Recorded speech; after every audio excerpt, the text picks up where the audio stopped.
Doctor बना लिए, engineer बना लिए, हम चांद पर भी पहुंच गए, लेकिन हम एक दूसरे के दिलों तक नहीं पहुंच पाए। घर में भाई भाई एक दूसरे के दिलों तक नहीं रहे। घर में अगर 3 महिलाएं हैं तो वो 3 महिलाएं आपस में कैसे रह रही हैं हम सब जानते हैं। और यही टूटन धीरे धीरे पूरे समाज में फैलती जा रही है कि जब हम एक घर में 4 सदस्य मिलकर नहीं रह सकते तो हम समाज को कैसे एक कर पाएंगे, हम फिर देश को एक कैसे कर पाएंगे, हम इस राष्ट्र को कैसे एक कर पाएंगे। फिर से विषय बदलती हूं क्योंकि समय कम है। जब तक हम अपने घर की बच्चियों को एजुकेशन नहीं दिलाएंगे तब तक हम इस समाज का उद्धार नहीं कर सकते। और एजुकेशन का अर्थ ये नहीं है कि मैंने उसको डिग्री दिला दी और वो कहीं 50,000 की नौकरी करने लगी या इतने लाख का पैकेज आ गया, वही सिर्फ एजुकेशन नहीं है। उस शिक्षा का अर्थ कि मैं उसे संस्कारों की भी शिक्षा दे पाए। हम ये देखते हैं, आज बड़ा अफसोस होता है कि महिला सशक्तिकरण के नाम पे हम कहां से कहां पहुंच गए।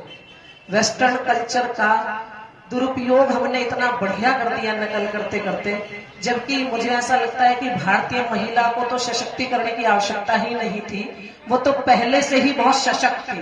क्यों दीदी? हमारे यहाँ गार्गी थी, अपोलो थी, इतनी महान विदुषियां यहाँ हुई हैं कि उनको सशक्तिकरण की आवश्यकता नहीं थी। हम खुद ही अपने आप को डिग्रेड करते चले गए। हमने ये सोचा कि जैसे जैसे कपड़े छोटे होते चले जाएंगे वैसे वैसे हम मॉडर्न होते चले जाएंगे। तो मॉडर्निटी का पैमाना वो नहीं है।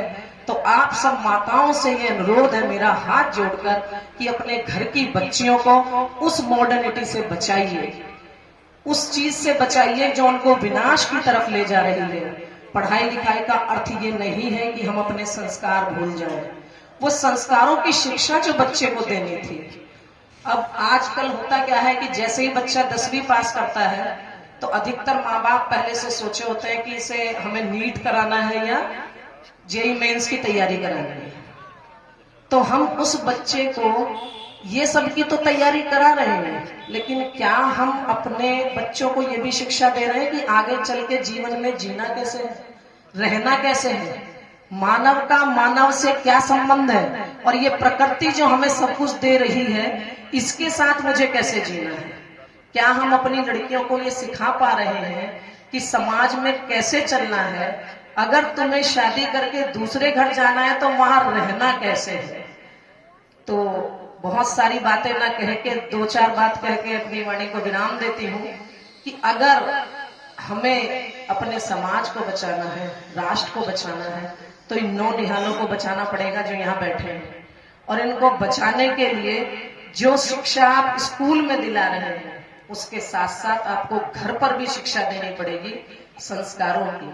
और उस शिक्षा को देने के लिए सबसे पहले इनके हाथ से मोबाइल छीन लीजिए और उसके लिए अपना भी कहीं फेंकना पड़ेगा। सबसे पहले इनके हाथ में से मोबाइल निकाल दीजिए। आजकल हो क्या रहा है, मैं सच्चाई पे बात करती हूँ। छोटा बच्चा पैदा हुआ और उसको दूध की बोतल मम्मी ने लगा रखी है और सामने उसके गाना चला रखा है मोबाइल में, और दूसरे फोन पे अपनी मम्मी से बात करी। मम्मी इतनी होशियार है, इतनी समझदार है कि गाना चलते ही चुप हो गई और देखो दूध पी रही है आराम से, या दूध पी रहा है। तो आदत हम डाल रहे हैं ना। थोड़ी सी और कड़वी सच्चाई बोलती हूँ कि जैसे ही मेरे घर की बच्चियां थोड़ी सी बड़ी होती हैं तो मुझे उसे दुल्हन बनाने का बहुत शौक लगता है। उसके बिंदी टिक्के लहंगा पहनाऊंगी और उसके दिमाग में शुरू से ही डालना शुरू कर दूंगी, कोई राजकुमार आएगा घोड़े पे बैठकर तुझे ले जाएगा, तू राज करेगा। तो क्या ये चीज सिखानी जरूरी है? जब बचपन में मैं बच्चियों को कटे फटे कपड़े खुद पहना रही हूँ तो बड़ी होके फिर वो शरीर को, तन को ढकने वाले कपड़े नहीं पहन पाएगी, सॉरी, फिर उसकी ससुराल से शिकायत आएगी तो फिर गड़बड़ होगी। तो आप अपने घर के बच्चों को, चाहे लड़के हैं चाहे लड़कियां हैं, उनको संस्कार ऐसे दीजिए कि जो आपको अपनी परवरिश पर बाद में पछताना ना पड़े। बहन जी यहाँ से अभी बता रही थी तो पीछे से मुझे आवाज आ रही थी कि सच्ची बात है कि बुढ़ापे में बच्चे नहीं पूछते। बहन जी ने कहा था कि क्या खा के सोए हो जो बार बार पानी चाहिए, तो पीछे से किसी माता की आवाज आई। सच्ची बात है। एक बार अपने दिल पे हाथ रख के देख ले, क्या ये जनरेशन अपने आप बिगड़ गई है? क्या इस जनरेशन को बिगाड़ने में हमारा हाथ नहीं है? क्या हमने उसे कभी सिखाया कि तुझे करना क्या है? मुझे अपना बचपन याद है और मेरी उम्र के जो होंगी लड़कियां उनको याद भी होगा।